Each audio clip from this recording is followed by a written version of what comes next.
Ndagusuhuje mu izina rya Yesu, sobanukirwa izi nzozi urota mu buzima bwawe bwa buri munsi. Iyo urose urimo ushaka kuvuga ariko ijwi ntirisohoke, ukaryama ukumva ushaka kweguka cyangwa ukumva ushaka kuvuga ariko ikintu nticyumvikane, hari ukuntu biba bisobanuye ariko wowe ntumenye ibyo ari byo. Uyu munsi rero nje kugusobanurira inzozi urota zikakunanira. Habaye hari izindi nzozi zose ugenda urota ukayoberwa ubusobanuro, twandikire tugufashe kuzisobanura kandi tugufashe no kuzisengera.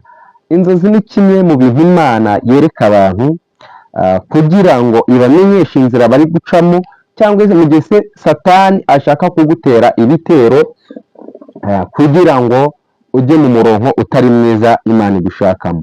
Ariko uyu munsi ngiye kugusobanurira inzozi zikomeye cyane. Inzozi iyo uryamye ukarota urimo uravuga ariko icyo uvuga nticyumvikane. Ni ibintu byinshi bigiye bitandukanye, ariko ndabizi neza nubisobanukirwa uzabasha gusenga kandi uzumva icyo Imana igushakaho.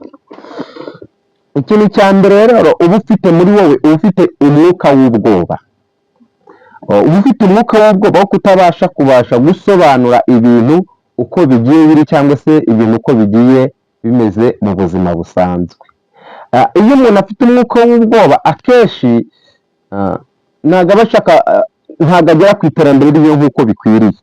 Ariko iyo uyu mwuka w'ubwoba wagushizeho, ubasha gukora ukagera ku kintu nk'uko bikwiriye. Bikunze kuba mu nzozi kenshi cyane, umuntu akaba ashaka kuvuga, ashaka gusobanura ibintu ariko bikanga, cyangwa mu gihe ushaka gutera imbere ariko iryo terambere ryawe rikagira ikintu kirihagarika.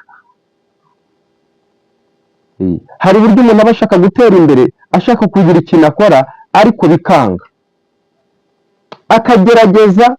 Bikunze kuba cyane ku bantu bategura amabizinesi, akagerageza gutegura bizinesi avuga ngo nimbona amafaranga nzakora iki kintu, ariko yabona amafaranga ntabwo ari icyo akora. Ariko akaba yari amaze iminsi arota ashaka kuvuga ariko bikanga, arota ashaka gutera imbere ariko bikanga. Imbogamizi ufite rero ni uyu mwuka wawe uri kugira ute, uba urimo urahera.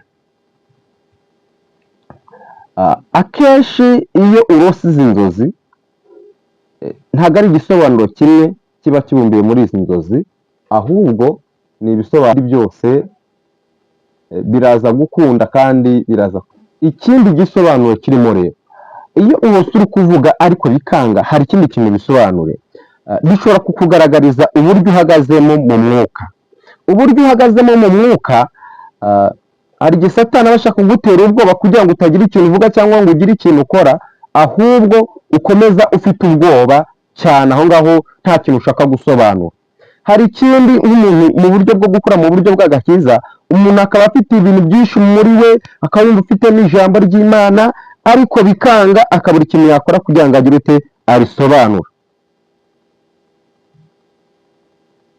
Cyangwa se ikindi kintu kiri ku marangamutima, ku mutima wawe udafite uburyo bwo kugisobanura.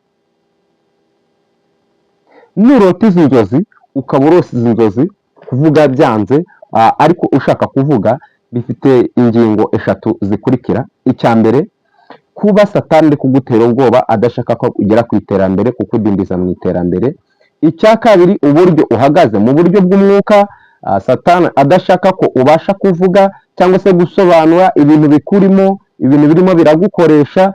Bivuze ngo iki rero? Bivuze ngo ugomba gusenga, ugomba kwinginga Imana, ugakomeza ugatabaza Imana. Niyo mpamvu uyu mwanya Imana ikurotesha, ukongera ugatekereza ahantu inzozi zituruka. Ese izi nzozi ziturutse ku Mana cyangwa ziturutse hehe ku bana b'abantu? Nimba utarabisobanukirwa inzozi zituruka ku Mana n'inzozi zituruka ku bantu, cyangwa n'inzozi zituruka ku muruho, cyangwa inzozi zituruka ku badayimoni, ndagira ngo uze kujya kuri YouTube yanjye, wandikemo Irembo ry'Ijuru, ujye mu mavideo yose nagiye nandikamo asobanura inzozi, uraza kubisangamo. Uyu mwanya rero nagufasha iki iyo bimeze gutyo? Twakora iki njye nawe? Twafata umwanya tugasenga, twafata umwanya tukinginga Imana, Imana ikadukomereza amaboko, Imana ikagendana natwe, Imana ikadushyigikira, Imana ikagushyigikira. Bibiliya ivuze ngo iki? Nzagendana nawe sinzagusiga, ndetse nzakurwanirira ndetse nzakuneshereza. Imana ikuneshereze mu izina rya Yesu Kristo, kandi Imana igushyigikire. Mana nziza, Mana igira neza, Mana ishobora byose, wowe uvuga bikaba, wategeka bigakomera. Uyu mwanya turi imbere yawe, reka imbabazi zawe n'umurava wawe bikomeze bitugereho kandi urusheho kutuneshereza, maze ibyo turota bisohore ari byiza, ibi bikurweho, maze neza n'urukundo rwawe birusheho kutugendaho, maze urusheho kurandura karande z'ibyaha bituma bitwizingira ntidutera imbere, mu izina rya Yesu, amen. Imana ikugirire neza.